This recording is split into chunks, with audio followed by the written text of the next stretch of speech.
back again with another YouTube video. It's your boy RG. Today we're gonna react to 10 WWE legends who shockingly never got a retirement match. We're gonna react to 10 WWE legends who shockingly never got a retirement match. Let's get right into the video.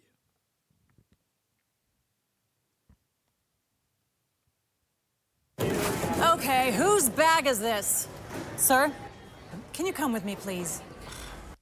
On December 13th, 2025, John Cena wrestled the final match of his WWE career. Big Match John's retirement match came at the end of a year-long retirement tour, something the 17-time world champion had certainly earned as one of WWE's all-time greats. But while Cena and earlier that year Goldberg got their much-hyped retirement matches, there have been plenty of great WWE stars who, for whatever reason, never had the opportunity to say goodbye to the squared circle with one last dance. I'm Sam Driver from Cultaholic Wrestling, and these are 10 WWE legends who never got a retirement match. Join us!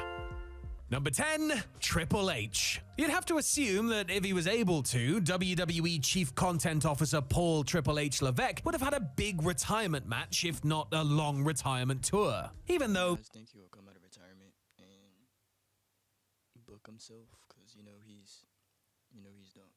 runs the stuff in the company. So what do you guys think he would do? You think he will come out of retirement and have another match?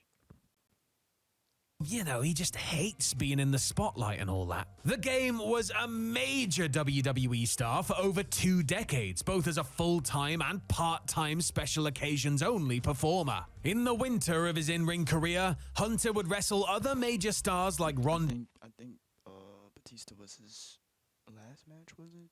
I mean, he did put on some great matches. I mean, he won that 2016 Royal Rumble, and he was world champion when he won that. He wasn't world champion, but he won the world champion because they had the crown one that night. Rousey and Kurt Angle, John Cena, The Undertaker, Batista, and Randy Orton on stadium shows, many of which took place overseas. And Triple H's final ever match also took place in a foreign land, though it wasn't some big elaborate production. Rather, it was a standard house show at Sumo Hall in Tokyo, Japan on June 29th, 2019. And it wasn't even the main event, as the Cerebral Assassin teamed with returning hero Shinsuke Nakamura to defeat this was a house show. Bobby Roode and Samoa Joe in a match that took place slap bang in the middle of the card. Fans and members of the media have since asked Levesque about the possibility of having one more match, but serious health issues will stop that from ever happening. Game over. Number 9, The Undertaker. To be fair, it's not like much wasn't made of The Undertaker's retirement after 30 years of WWE ring wars. We all remember the 2020 Survivor Series, don't we? Where Taker had a retirement ceremony featuring all his best wrestling mates, and Kane was the only one to come out in full gear, like that one guy at a stag party who gets ribbed into thinking it's fancy dress. Ah, yes, it was brilliant to watch the dead man later rest his career in an empty arena about 7 months after he had what turned out to be his final match. Though it wasn't billed as such, the Boneyard encounter with AJ Styles at WrestleMania 36 did have a sense of closure to it, as The Undertaker figuratively rode off into the sunset on his Harley after beating the Phenomenal One. But this was a cinematic match at COVID Mania, not an actual match in front of actual fans, something Taker What do you guys think should have broke his streak the first time? Certainly wanted to sign off with. Alas, the heart wanted what his battered body couldn't give, and Mark Calloway's last match in front of a crowd was him squashing Styles with a single chokeslam at Super Showdown. Number 8, Mark Henry. Now, it took him a while to put it all together, but when he finally did, Mark Henry was damn near unstoppable. The world's strongest man threatened to be a very expensive disappointment for WWE when he became the main event player the company always hoped he would with his Hall of Pain run. Now, once that was over, Henry dropped down the pecking order and became something of a utility player, helping to put over the next generation of stars like Rusev and Braun Strowman, who he wrestled in his last singles match. And then, after doing the honors for the Monster Among Men, Henry made 2 more in-ring appearances in the Andre the Giant Memorial Battle Royal on the WrestleMania 33 pre-show and in the Greatest Royal Rumble, where he eliminated Curtis Axel, Mike Kanellis, and fake Yokozuna Haruki Sumi before being dumped out by Daniel Bryan and Dolph Dolph Ziggler. The Hall of Famer is now under a WWE Legends deal after leaving AEW and has expressed his desire to have a retirement match in the past, but concedes that it's no longer possible due to age and injuries. So who we playing?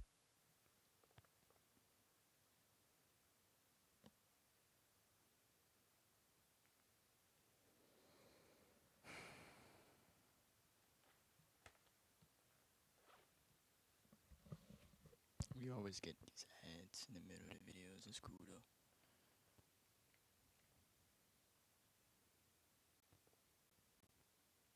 Number 7, Kane. Look, the wrestler mayor might be a moron, Yeah, Kane, mayor of Tennessee. and Kane's last decade in the ring provided more lows than highs, but the Big Red Machine is still a major part of WWE history and probably should have had one last proper match before calling it a day. As things stand, his last appearance in a WWE match was as a surprise entrance in the 2021 He's Royal gonna be making some bread though. Like, he's the mayor, bro. Come on now. Rumble, which took place behind closed doors as a result of the pandemic. So if we look back prior to that, his last match was... Oh no! It was that Brothers of Destruction versus DX Disaster Class from Crown Jewel 2018. You know, the one where Kane's mask just fell off his head for no apparent reason, basically summing the whole charade up. Given that it's been close to a decade since Kane was a regular presence on WWE TV, coupled with Glenn Jacobs' age and focus on politics, it seems unlikely that the character will receive a fancy send-off. Jacobs himself has Yes, Grandma.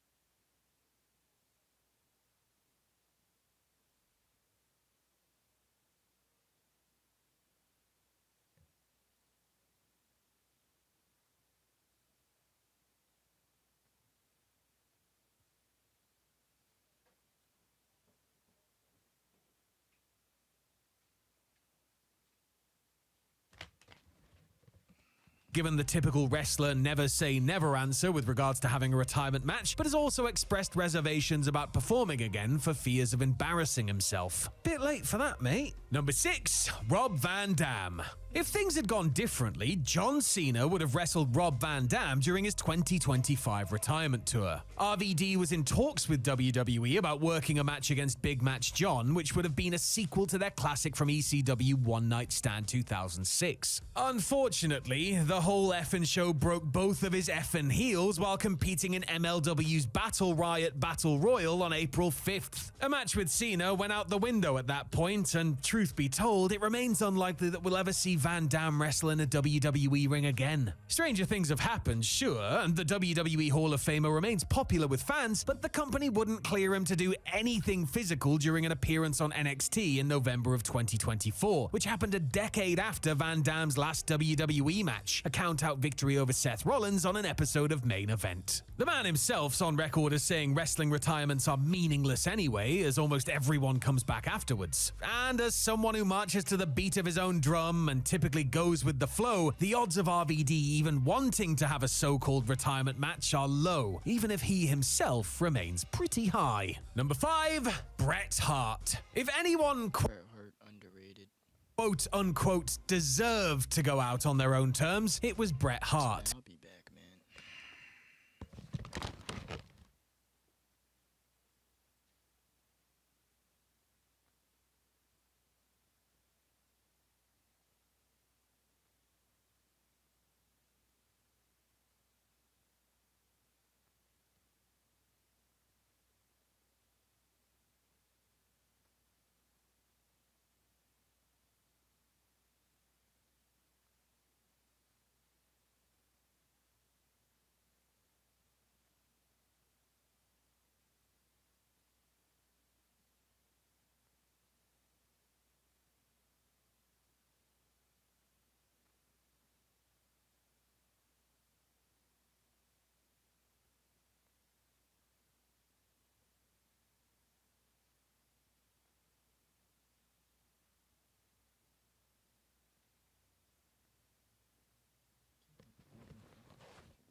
The Hitman was a total and utter workhorse for WWE, by all accounts the model professional, willing to go above and beyond for the company and do everything they asked of him, until he refused to drop the WWE title to Shawn Michaels at the 1997 Survivor Series, that is. Brett putting his foot down resulted in him being booted out the door in the most acrimonious of circumstances, as he was screwed out of the title on the final night of his full-time WWE career. His in-ring career itself I didn't mean, he did get that match with Vince, but didn't they say that match was bad at the WrestleMania? I think it was like 27 or something.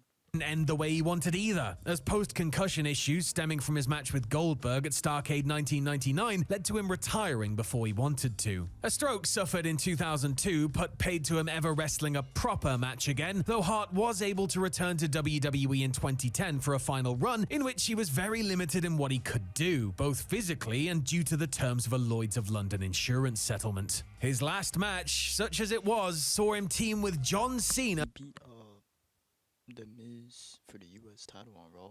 I think that was it a non-title match? I think it was for the title, but he did beat The Miz on Raw clean. To defeat Alberto Del Rio and Ricardo. I think it was from interference, but as what I recall, he beat him clean with a sharpshooter. Rodriguez on the September 12, 2011 episode of Raw. Fucking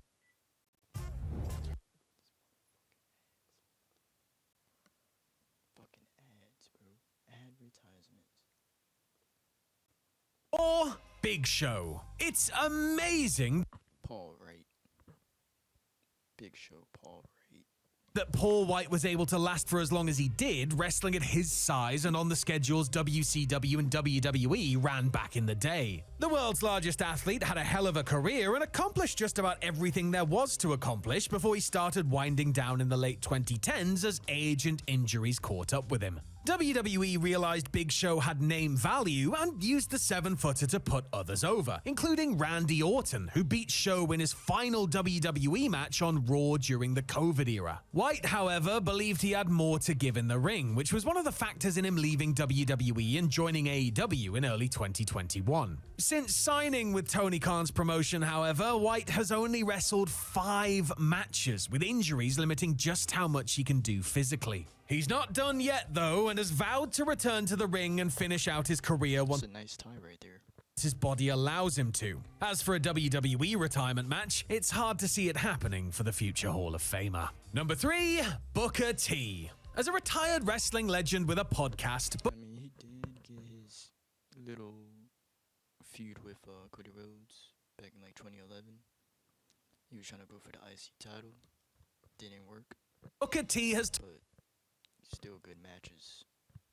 talked a lot about the possibility of having a final WWE match. The 5-time WCW champion has spoken about hypothetically working with either Sami Zayn or Trick Williams, but the chances of him actually having a retirement match in WWE seem slim at best. For a long time during his active career, Booker spoke about retiring by the age of 40, but like pretty much every wrestler ever, he kept going and going, extending his time between the ropes as big money offers rolled in. The 2-time WWE Hall of Famer's last match for the company took place on April 21st, 2012. In it, Booker teamed with Drew McIntyre to defeat Mark Henry and Christian on a house show in Glasgow, Scotland. More than a decade later, at the 2023 Royal Rumble, Booker had what he referred to as his final WWE match, as he entered the Rumble at number 21, lasting 42 seconds before being eliminated by Gunther. Now in his 60s and having settled into his role as an announcer, something tells me Booker T has spinned his last Rooney. Sucker! Number 2, Dean Malenko. Dean Malenko's WWE run might not have been all that. My computer's at 6%, but yeah, that was 10 WWE legends who shockingly never got a retirement. I got more videos coming. Right out.